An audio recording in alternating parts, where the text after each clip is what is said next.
안녕하십니까? 윤리학 연구소 6번째 이야기 2번째 단락을 얘기를 해드리겠습니다. 자, 2번째 이야기는 마음이 무엇인가? 입니다. 마음이 무엇인가? 우리는 마음이 무엇인가라는 것을 생각해 보기도 하고 혹은 질문을 많이 받아보기도 했었을 겁니다. 마음이 무엇일까요? 글쎄요. 자, 우리는 지금부터 마음에 대해서 한번 살펴보도록 하겠습니다. 마음의 의미는 우리는 사전에서 13가지의 의미로 풀이하고 있는데, 첫째가 마음 뜻 의지이고, 두 번째 생각, 세 번째 염통 심장, 네 번째 가슴, 다섯 번째 근본 본성, 여섯 번째 가운데 중앙 중심, 일곱 번째 도의 본원, 여덟 번째 꽃술 꽃수염, 아홉 번째 별자리 이름, 열 번째 진수라고 해서 보살이 행하는 관법이라고 합니다. 11번째는 고갱이 알갱이, 12번째 생각하다, 13번째는 부수에 있어서의 마음심 부수 해서 13가지로 지금 설명이 되어 있는데, 이 의미 중에 1번, 5번, 7번, 이 7번의 의미는 우리는 성품과 우리가 지금 살펴보는 그러한 내용에 속한다고 볼 수가 있습니다. 반면에 2와 12는 생각이라는 부분이고, 생각이라고 해서 이 두뇌의 작용과 연관이 되고, 3과 4는 신체의 장기, 6과 11은 위치, 8과 8은 비유, 9는 대상이 이름, 10은 수행법의 하나로 표현하고 있습니다. 자, 2로 7이 우리가 이제 주로 마음을 알기 위한 하나의 작업으로 사용할 이 도구들이고, 지금 2와 12는 생각이라고 했습니다. 이 생각과 생각하다. 이 생각과 생각하다라는 이 뜻은 결국은 두뇌의 작용이기 때문에 이것을 나중에 서양에 있어서의 근대 이후에 있어서는 우리는 고기토 에르고섬이라고 얘기한 데카르트의 나는 생각한다 고로 존재한다라고 얘기한 그 부분이 우리는 보이지 않는 세계를 버리는 결과를 가져왔습니다. 자, 그거는 이제 그렇고, 이 마음이 드러나는, 우리는 지금 마음에 대해서 설명을 하는데, 이 마음에 있어서 이 마음이 드러나는 상태, 이것을 성이라고 하고, 성의 바탕을 우리는 성질이라고 합니다. 그리고 이때 성의 바탕으로서의 성질은 다른 품격으로 드러난다면 그것은 성의 본질이라 할 수 있겠죠. 그러나 각각의 개별적인 의미로서의 형들이 갖는 성질은 천차만별이 됩니다. 우리 주변에 있는 사람들 모두 성질이 있죠. 근데 그 성질이 모두 같지는 않죠.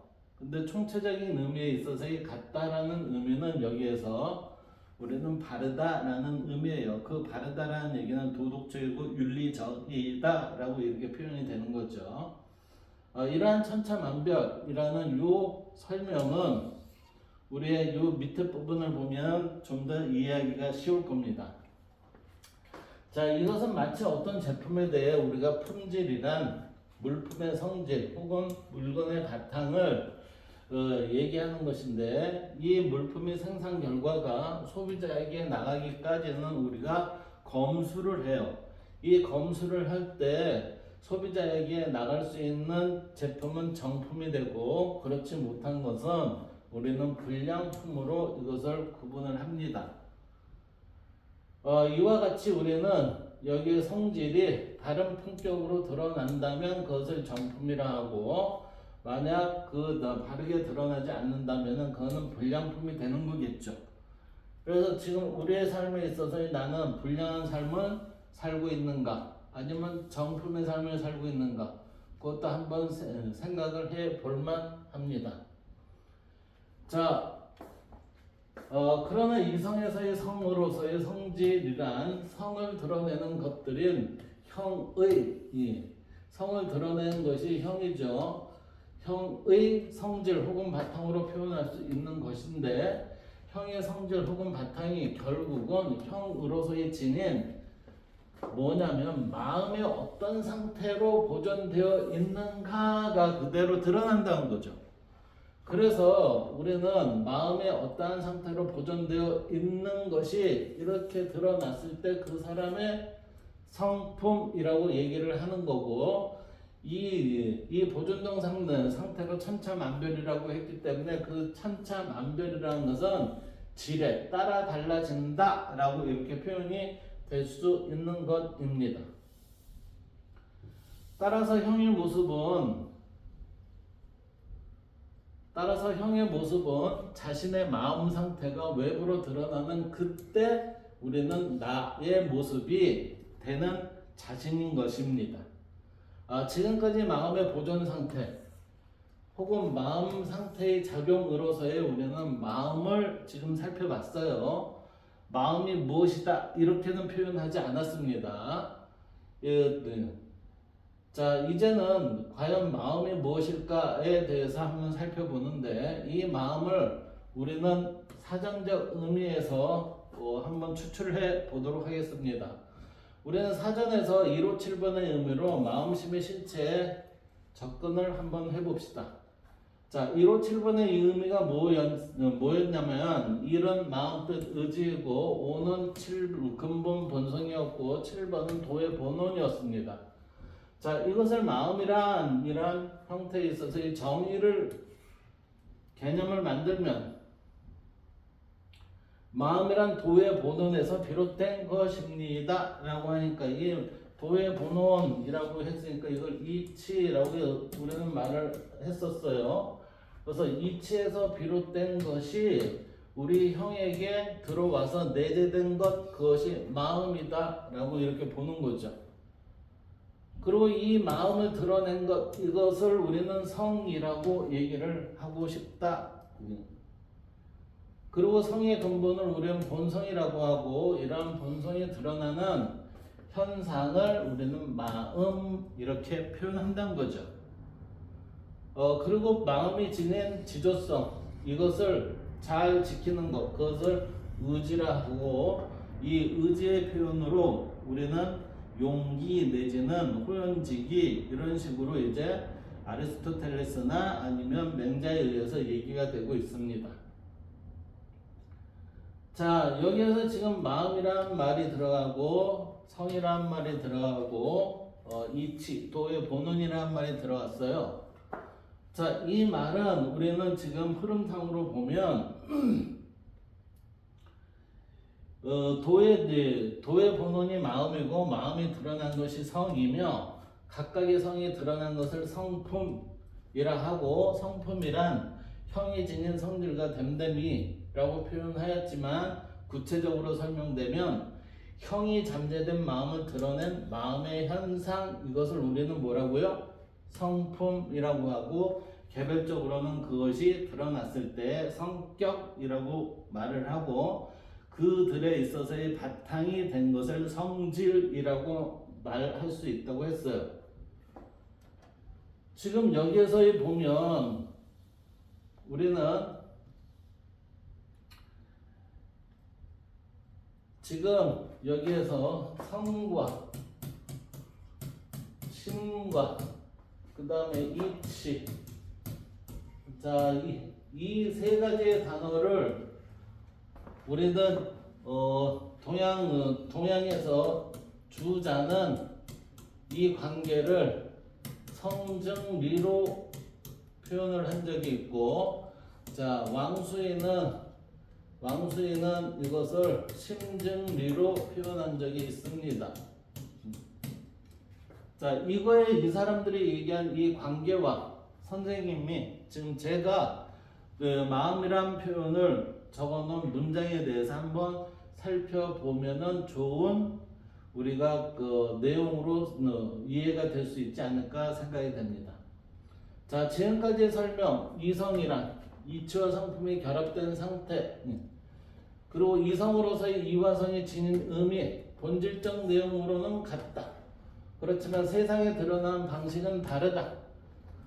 그리고 이는 보이지 않는 이치, 그러나 이 이치가 각각의 상황에 적합하도록 보이기도 하는 것이고 또한 모든 사물에 적합한 형태의 이로 나타내게 되는데 이때 나타내게 되는 것을 우리는 조리라고 표현을 한다고 했습니다.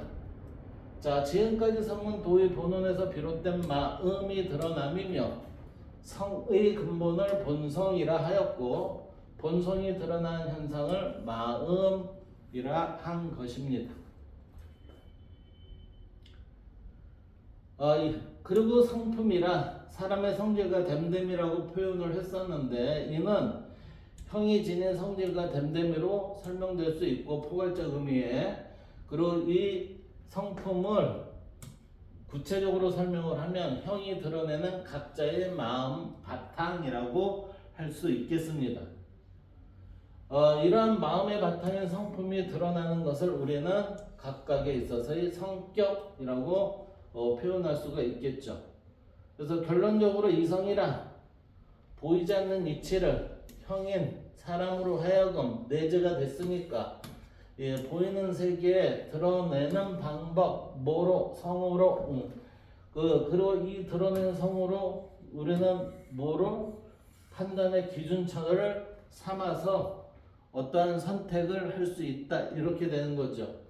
이때 보이는 세계에 드러내는 방법의 판단의 기준처의 하나의 방법이 뭐였어요? 정견이었습니다. 정견.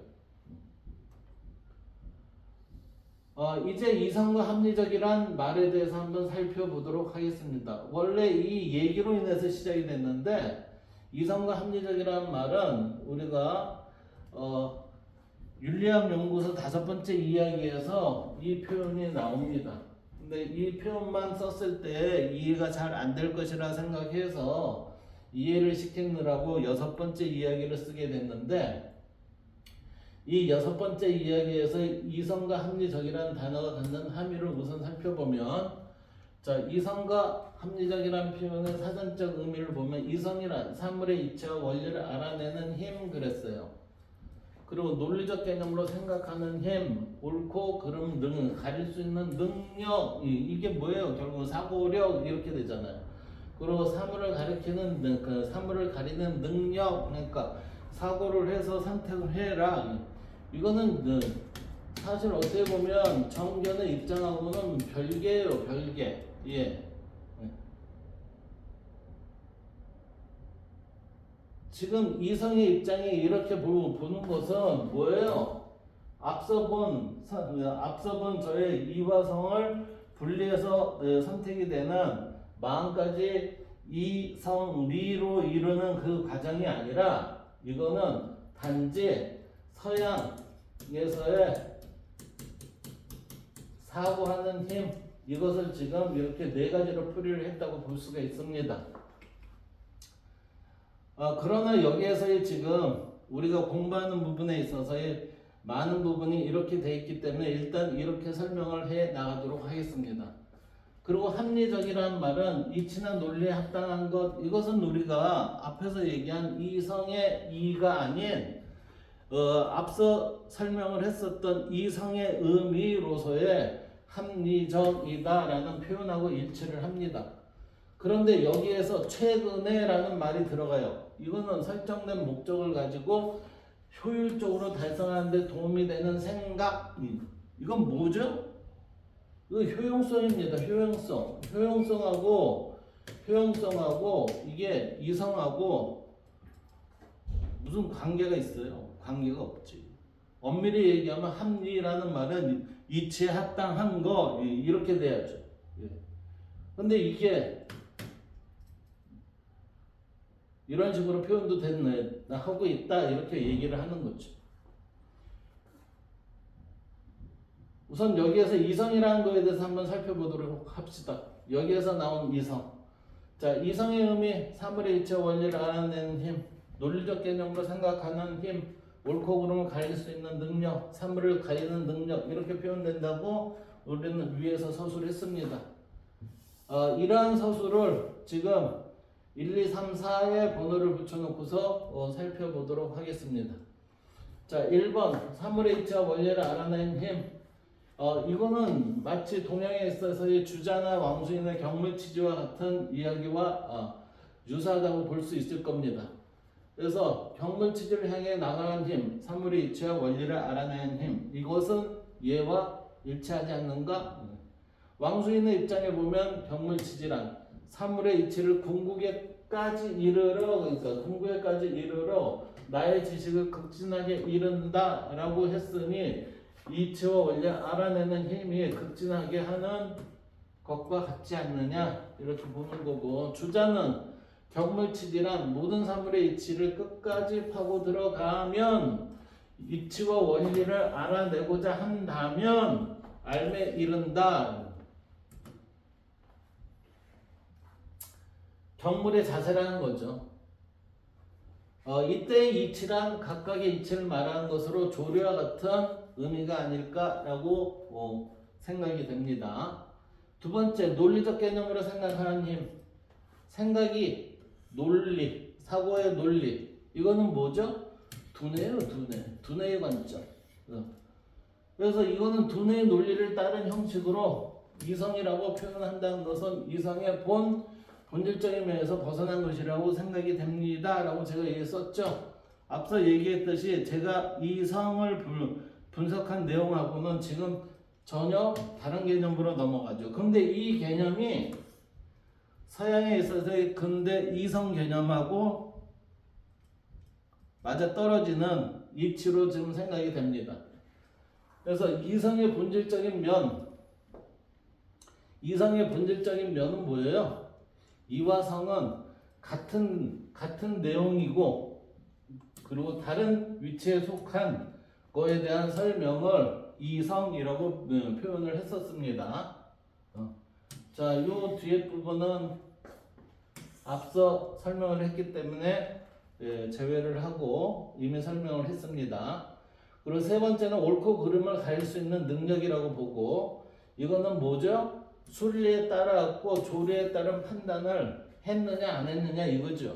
그래서 이거는 기준을 잘 잡는 능력으로 자기를 바로 본 정견의 입장이 됐을 때 이러한 능력이 나온다라고 표현을 할 수 있을 겁니다.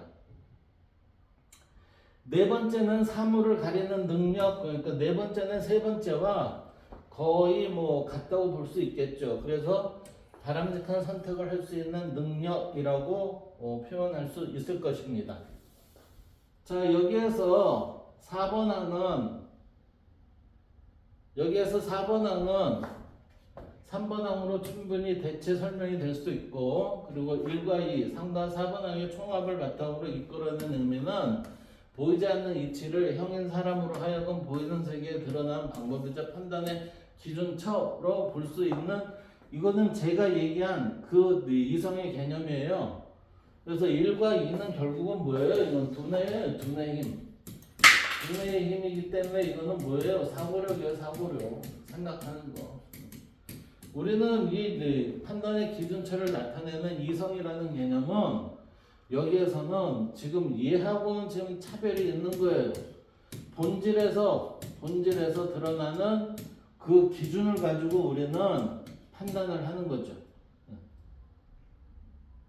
그리고 이제 합리적이라는 얘기를 한번 볼까요? 이 합리적이라는 말은 이치나 논리에 합당한 것 그랬어요. 자, 앞에 이치에 합당한 것, 지금 우리는 그것을 합리 그렇게 얘기를 한다고 했어요.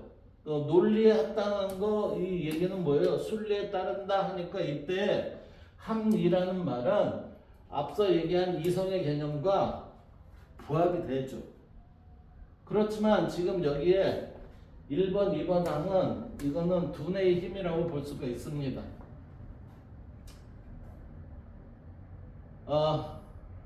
따라서 합리적이란 말은 순리에 따르는 것으로 조리에 부합한다는 표현으로 볼 수 있다 하니까 이치적인 내용이다 라고 볼 수가 있고, 앞서서 얘기한 이성의 개념과 일치한다 이렇게 볼 수가 있습니다. 이거는 보이지 않는 세계의 것들이 보이는 세계에서 일치됨, 이것을 합리라고 얘기하는 거죠. 그래서 맹자의 천형으로 이 합리라는 것은 이해될 수가 있고, 이 천형에 따랐다는 것은 우리가 이치에 부합돼서 어떤 것이든 행했다라고 그렇게 말하는 것을 우리는 합리적이라고 표현할 수 있다는 것을 이 시간에 말씀드리겠습니다. 자, 오늘은 윤리학 연구소 6번째 이야기인 이성과 마음과 합리적의 의미를 다루었습니다. 오늘의 내용을 가지고 왕수인이나 주자의 그 성정리나 심정리에 대한 내용을 같이 좀 살펴본다면은 뭔가 색다르게 보여지는 곳도 있지 않을까 생각이 됩니다. 오늘 전달되는 사항은 이것으로 마치도록 하겠습니다.